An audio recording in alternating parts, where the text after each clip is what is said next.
Bharatiya Janata party जब उम्मीदवारों के नाम का चयन कर रही थी तभी चर्चा थी कि 6 क्षेत्रीय अध्यक्ष में से एक क्षेत्रीय अध्यक्ष विधान परिषद जाएंगे और लॉटरी लगी गोरखपुर क्षेत्र के क्षेत्रीय अध्यक्ष धर्मेंद्र सिंह की।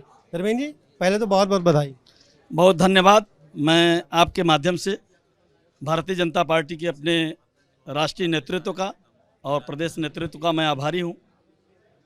और मैं इसलिए भी आभारी हूं, मैं देखता हूं गोरखपुर क्षेत्र नहीं पूरे उत्तर प्रदेश में, विशेषकर गोरखपुर क्षेत्र में मैं बात करूं तो गोरखपुर क्षेत्र में विधानसभा के चुनाव में ऐसे ऐसे कार्यकर्ताओं को पार्टी ने टिकट दिया। हमारे घनघटा से हमारे गणेश चौहान जो एक सफाई कर्मचारी थे, उनको पार्टी ने विधानसभा का टिकट दिया। ऐसे बहुत सारे उदाहरण हैं। ये केवल और केवल भारतीय जनता पार्टी में हो सकता है।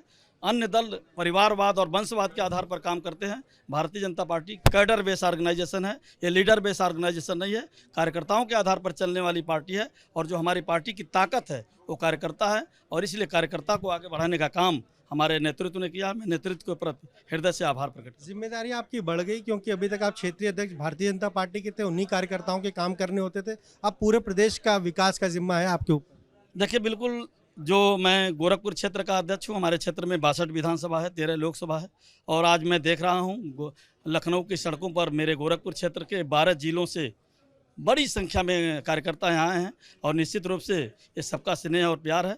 और आज की तारीख में जहाँ 13 लोकसभा में अभी हम लोगों ने आजमगढ़ को भी जीता है, 11 लोकसभा सीटें हम लोगों ने जीती है। और आने वाले समय में मैं विश्वासपूर्वक कह सकता हूँ कि उत्तर प्रदेश में जहां माननीय प्रधानमंत्री जी, माननीय मुख्यमंत्री जी के नेतृत्व में 80 सीटों का टारगेट है, तो गोरखपुर क्षेत्र में भी हम 13 की 13 लोकसभा सीटें भारतीय जनता पार्टी जीती। मेरा सवाल यही था कि गोरखपुर क्षेत्र से आना आपका यही आपके लिए प्लस हो गया, क्योंकि आजमगढ़ का उपचुनाव जो बहुत टिपिकल था, समाजवादी पार्टी का गढ़ था, वहां आपने जीत दिला। केवल एक आधार नहीं हो सकता। मैं 1991 में राम जन्मभूमि मूवमेंट के समय अखिल भारतीय विद्यार्थी परिषद में मैं लंबे समय 10 साल काम किया और भारतीय जनता पार्टी में 2001 से लेकर अभी तक मैं कभी भी बिना दायित्व के नहीं रहा, लगातार काम करता रहा, लेकिन कभी अपेक्षा के साथ भी नहीं। एक पल भी नहीं लगता था, कोई निर्णय होता था, नहीं भी हुआ तो उसी दुगनी ताकत के साथ मैं कार्यकर्ताओं को लेकर काम करता था।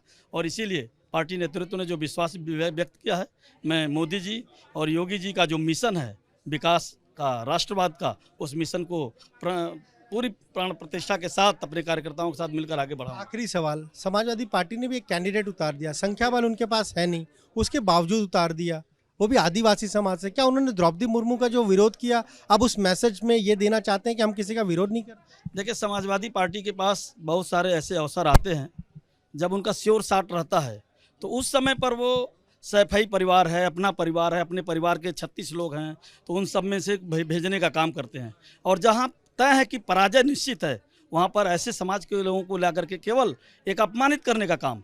भारतीय जनता पार्टी के नेता हमारे माननीय प्रधानमंत्री जी ने जब द्रौपदी मुर्मू को उम्मीदवार बनाया तो उनके मन में अगर थोड़ी भी संवेदना रहती तो उनका विरोध नहीं करते, उनके साथ काम करते, लेकिन उन्होंने विरोध किया। यह दोहरा चरित्र है।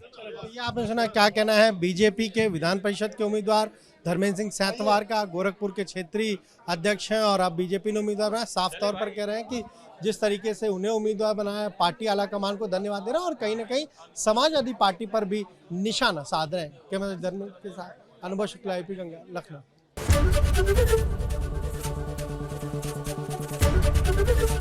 एबीपी गंगा, खबर आपकी, जुबान आपकी।